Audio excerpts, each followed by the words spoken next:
Welcome to my studio. I thought I would start out by giving you a little tour of my workspace, which is really messy right now. Can you hear my cat complaining about it?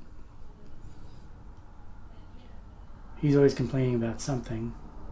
I thought I'd give you a little tour of my workspace, which is always in flux depending on the videos and the music projects that I'm working on.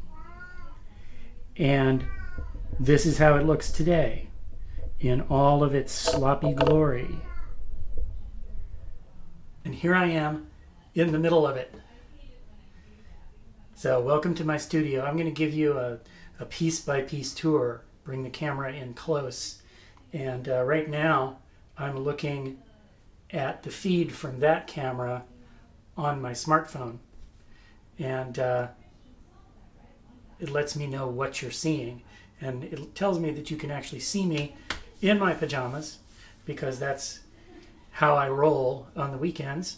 And that's one of the behind the scenes things that you never see, is that below the frame, I'm in my PJs. But this is where I do the bulk of my work. During a lockdown, this is where I was teaching from. But this is my setup. There's actually a lot more than this, but I don't have room to have it all out. This is what I'm currently doing at the moment, which involves Native American flutes and piano and dulcimers and autoharp and looping. I create backgrounds and then play Native American flute in the middle of them. Maybe I'll have some videos of that coming eventually, or something. There's a lot to learn and a lot to play with. I have a beautiful view of cedar trees out here on my patio, and it's pretty wonderful and pretty idyllic here in our little apartment. So let me bring you in close and show you some of the things that are going on. So for this part of my video, I am actually filming on my phone. First of all, I have my music stand, which is holding my Bill Schilling book, which I teach from, and I often sight read from, either on the Autoharp or on the piano. My headphones, which are currently plugged into my laptop. My laptop is where a lot of it happens, folks. All my videos that I make have to be edited in software. Right now, what's up here is, this is Ableton Live, which is a music DAW, which I am learning and hope very soon to put away and never look at again, because it's so extremely complex, and music should be simple, and it's not. So it's been a long, expensive learning process, somewhat failure for me, but who knows, maybe in 5 years I'll be rolling along with it, and I'll say other things about it. But that's all cyber technology. Let's move away from that. Ooh, that's a mess. You don't want to look at that. Let's move on over here. Here are Native American flutes. I believe there's currently, well, let me get that out of the way.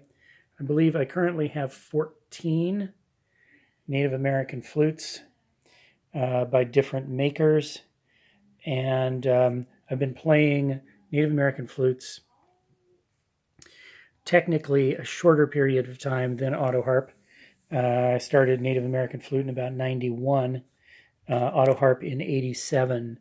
However, the Native American flute music that I play, which isn't Native American, I just improvise, that style that I play, I started on recorder. And I played it on recorder for many, many years. I started that when I was 8 years old, and played all the way through college. and until the time I had kids. And then I found Native American flutes when they were coming into vogue. And there's a better view out my windows. This is my collection at the moment. Native American flutes are extremely frustrating instruments when it comes to playing them with other instruments that are perfectly tuned, like the autoharp or the piano.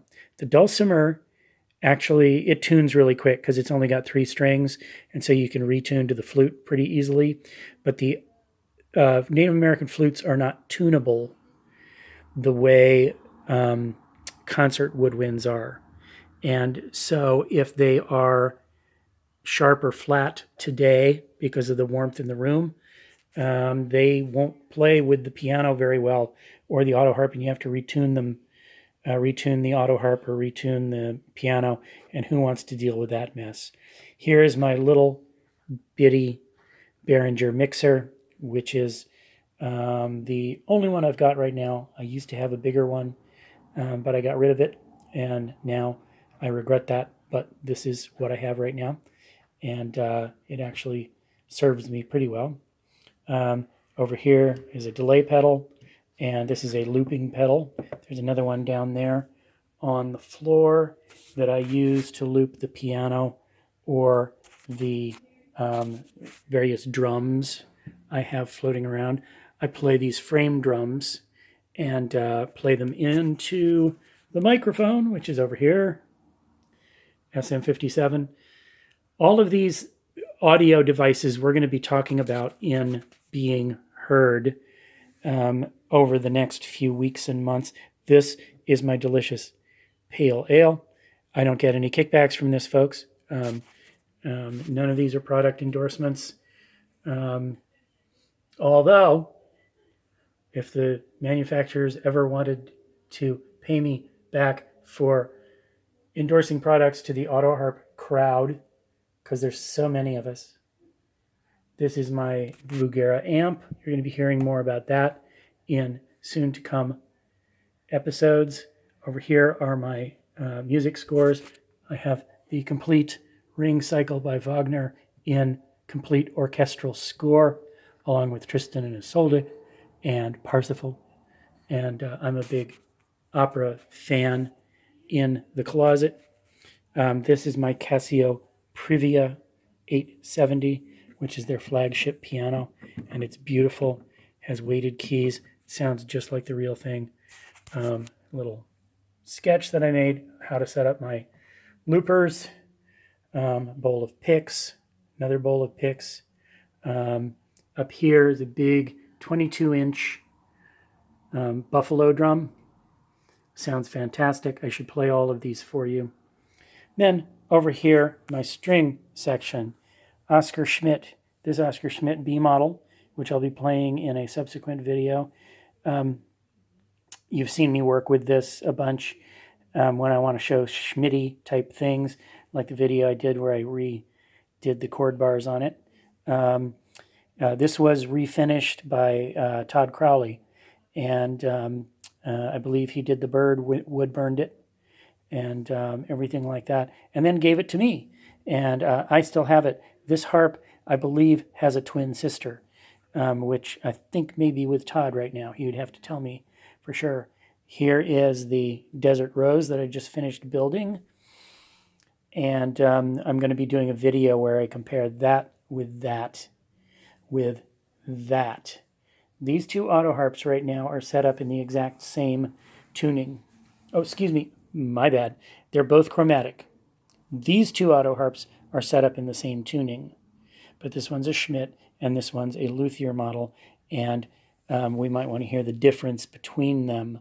And this one is the Cascade that I won at Winfield, and it is set up in a baritone tuning. Right now it's straight chromatic, just like this one, although with a different string schedule, but it's got a much lower tuning, and I'm going to showcase that for you in a video that I'm probably going to make right after I make this one, because this one's already getting a little bit long.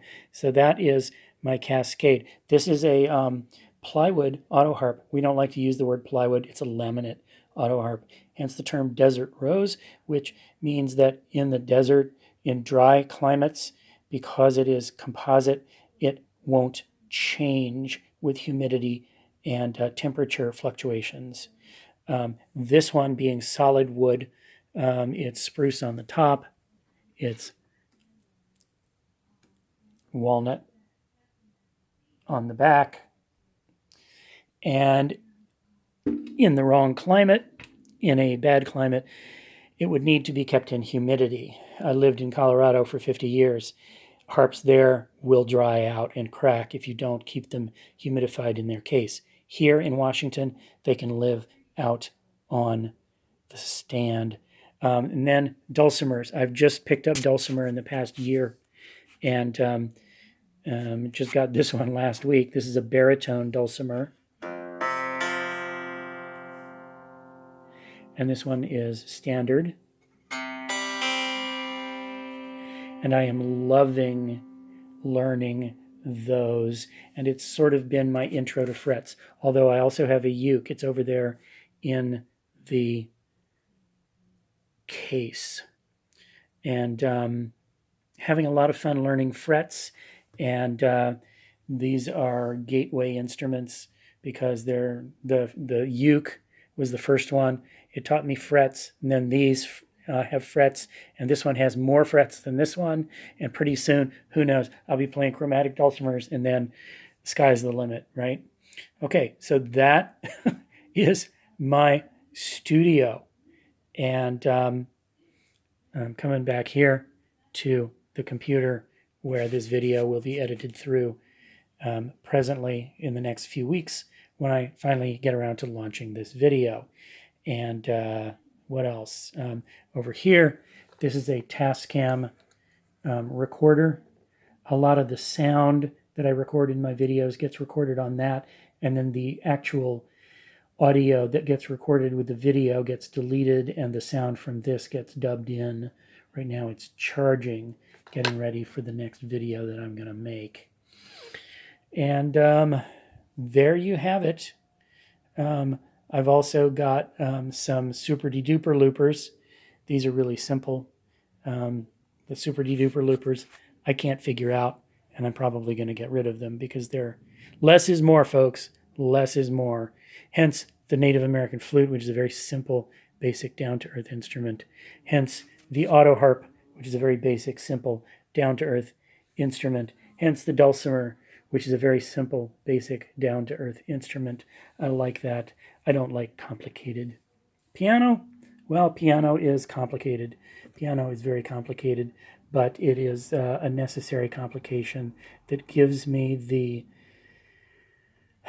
knowledge that I really need to play and teach music. Piano is a great, great thing. So, folks, there you have it. That's my little tour of my studio. Hope you liked it. And I'm going to get on now to doing some other videos that I need to do next. So thanks for watching Stalking the Wild Autoharp. Let me remind you that I teach online via Skype, and I can teach you wherever you are in the world, wherever you are in your playing. We can work together, and I can help you along. You can find out about that through my website. You can also contribute to this program through my Patreon over at patreon.com/HalWeeks. And what else? Oh, the index. I keep forgetting to mention the index. There is an index to all the episodes of Stalking the Wild Autoharp, and there's darn near 150 of them now or something. So you go to halweeks.com, you go to the Stalking the Wild Autoharp page, scroll down, past all the things that where I'm telling you to please be a patron of Stalking the Wild Autoharp, and you finally get to the videos, and those are organized by beginner, intermediate, advanced, theory, maintenance, prism. There's a number of articles about prism, Autoharp, and et cetera, et cetera. So there you have it. Thanks for watching. I'm Hal Weeks, and we'll see you next time on Stalking the Wild Autoharp.